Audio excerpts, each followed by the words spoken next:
शम्मो, अम्मा जी नहाएंगी, मैंने टब में गर्म पानी डाल दिया है।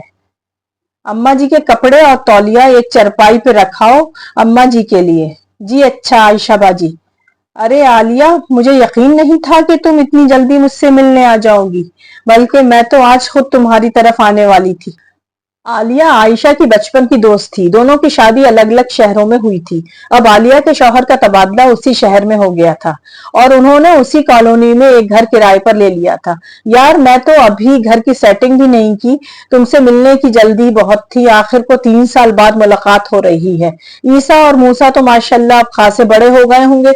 हाँ भाई आलिया, तकल्लुफ मत करो, कुछ लो भाई, केक तो ट्राई करो। माशाल्लाह दोनों 8वीं जमात में हैं। मैं जरा अम्मा को चाय और उबला अंडा दे आऊं, वो नहा चुकी होंगी और सर्दी भी बहुत है। आयशा, तुम्हारा मोबाइल बज रहा है। उसने देखा आसिम का फोन था। हेलो जी आसिम जी, सब्जियां तो अभी हैं, आते हुए चिकन लेते आना और सेब भी। अम्मा जी के लिए जापानी फल जरूर लाना, बहुत पसंद है उन्हें।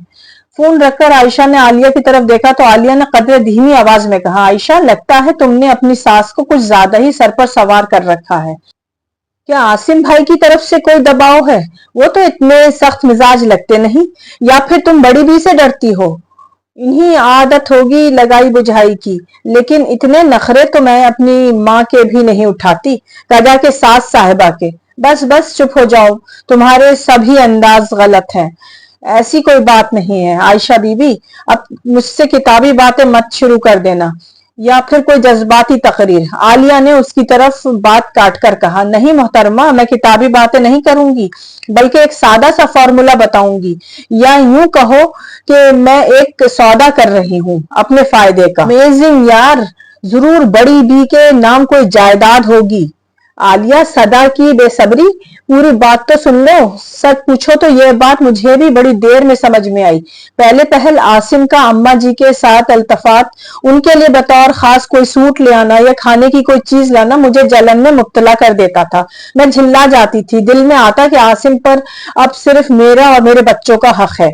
देखो, बाज औकात सुबह नाश्ते में सिर्फ 2 अंडे होते हैं तो मैं वो ईसा और मूसा को दे देती हूँ और खुद सादा रोटी या स्लाइस खा लेती हूँ। बजट साथ ना दे तो अपनी जरूरियात को कम कर कर बच्चों की जरूरियात पूरी करती हूँ।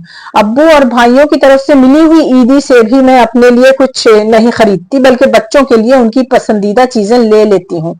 इस गर्मियों में मैंने अपने लिए ब्रांडेड कपड़े खरीदने के बजाय मामूली से कपड़े लिए और जो पैसे बचे उनसे बच्चों को अच्छी कोचिंग सेंटर में डाल दिया। अक्सर ये कहती हूँ और खुद को तसल्ली देती हूँ कि बच्चे किसी आला मुकाम पर पहुंचेंगे तो खूब ऐश और इशरत के साथ जिंदगी गुजारूंगी, अच्छा पहनूंगी, खूब आराम करूंगी। तो आलिया, जरा सोचो, अम्मा के तो 4 बच्चे थे, क्या उन्होंने अपनी जरूरियात को कम नहीं करा होगा? हमारे लिए कुर्बानियां दी होंगी। क्या वो भी राजधानी की मलका नहीं थी? उन्होंने भी तो अच्छे दिनों का इंतजार किया होगा। तो फिर मैं अपनी इस वक्ती जलन में उनके वो अच्छे दिन क्यों छीनूं? उनका भी तो हक है। एक आसूदा जिंदगी पर अपने बच्चों पर बुजुर्गों को चाहिए ही क्या होता है? थोड़ी सी तवज्जो, थोड़ा सा सामान और इज्जत। एक और बात, जब आसिम अपनी माँ की खिदमत करेंगे तो ईसा और मूसा सीखेंगे कि माँ का एहतराम और खिदमत कैसे की जाती है। अगर वो दादी का एहतराम करेंगे तो समझेंगे कि दादी और पोतों का रिश्ता कैसा होता है। और देखो, आज तो मैं माँ हूं, कल को सास भी बनूंगी और फिर दादी भी। तो ये सौदा महंगा नहीं, बल्कि बहुत सस्ता और कीमती सौदा है। बल्कि यूं समझो कि मैं एक कमेटी डाल रही हूँ जो हमें सालों बाद खुलेगी और तब उसका फल खूब मीठा होगा। अरे वाह आयशा, तुम तो वाकई दूर की कौड़ी लाई।